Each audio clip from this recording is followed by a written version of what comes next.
अभी मालवन के अंदर एक नीलेश राणे ने एक हुक्म देके एक घर को बुलडोजर से तोड़वाया है कि उस घर से पाकिस्तान जिंदाबाद के नारे लगे हैं। इस घटना को कैसा देखते देखिए, हैं? मैंने भी वो देखा हूँ और आपको ये अच्छी तरह से समझ में आ गया होगा कि ये राणे परिवार जो है, एक तो सवाल ये है कि जैसे ही मैंने ये ख़बर देखी, मैंने कल के दिन ट्विटर के ऊपर जवाब दिया कि मैं पूरे यकीन और पूरे भरोसे के साथ कह सकता हूँ कि हिंदुस्तानी मुसलमान कभी इस तरह का कोई नारा नहीं लगा सकता, और मैं आपको दावे के साथ कह सकता हूँ ये उसमें।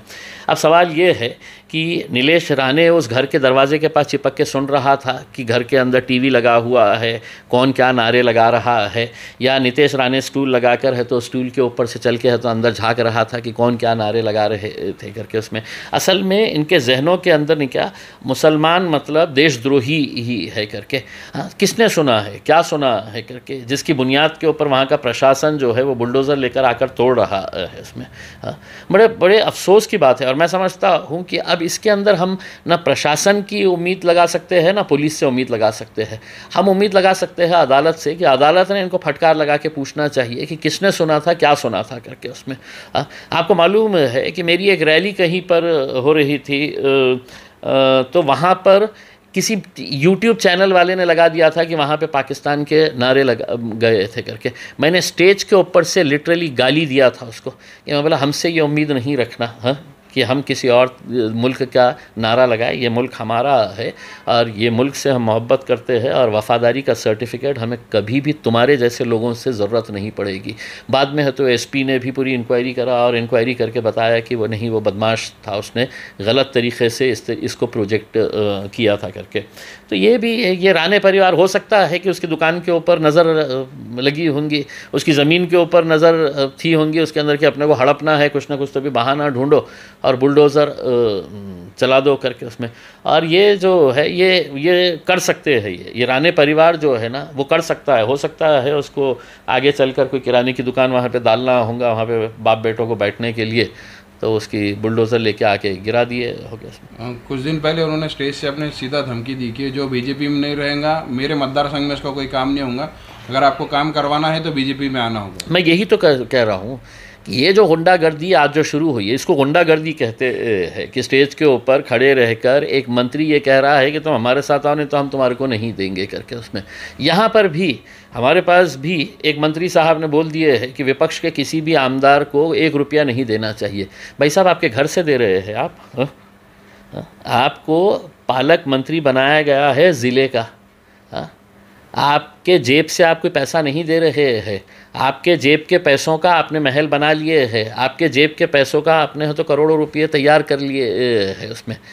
ये जनता का पैसा है और जनता का इक्वल डिस्ट्रीब्यूशन होना चाहिए करके। विपक्ष के आमदार को 1 रुपया भी नहीं देना करके ये कलेक्टर को है तो फरमान जारी किया गया है। तो क्या विपक्ष के कॉन्स्टिट्यूएंसी के अंदर तुम्हारे कोई वोटर नहीं है? उनको अच्छी रास्ता नहीं मिलना चाहिए, उनको अच्छा पानी नहीं मिलना चाहिए, उनको अच्छा स्कूल कॉलेज नहीं मिलना चाहिए करके उसमें। तो ये जो मानसिकता डेवलप हो गई ना, इसको गुंडागिर्दी की राजनीति कहते हैं उसमें। अहमदनगर की भी एक घटना है। कल एक ग्राम पंचायत ने ठहराव लिया है कि गाँव की यात्रा के अंदर मुसलमान व्यापारियों को हम आने नहीं देंगे बोल। हाँ, मेरे हिसाब से उसका सही जवाब जो है वो महाकुंभ में जब आफत आई, महाकुंभ के अंदर लोगों की मौत की खबर आई, उससे पहले योगी आदित्यनाथ ने कहा था कि मुसलमानों ने महाकुंभ के अंदर आना नहीं चाहिए करके। लेकिन जब आफत आई तो इनके जितने भी आश्रम थे वहाँ पर प्रयागराज के अंदर, उन्होंने उसको ताले लगा दिए, किसी को अंदर आने नहीं दिए, उनके भक्तों को। लेकिन जब यही लोग बाहर निकले तो मुसलमानों ने अपनी मस्जिदें, अपनी दरगाहें, अपनी खानखाहें खोल के इनको सोने के लिए जगह दी, इनको खाने पीने का इंतज़ाम किया, इनको टॉयलेट बाथरूम की सुविधा प्रोवाइड करके दी। तो ये इंसानियत की बात है।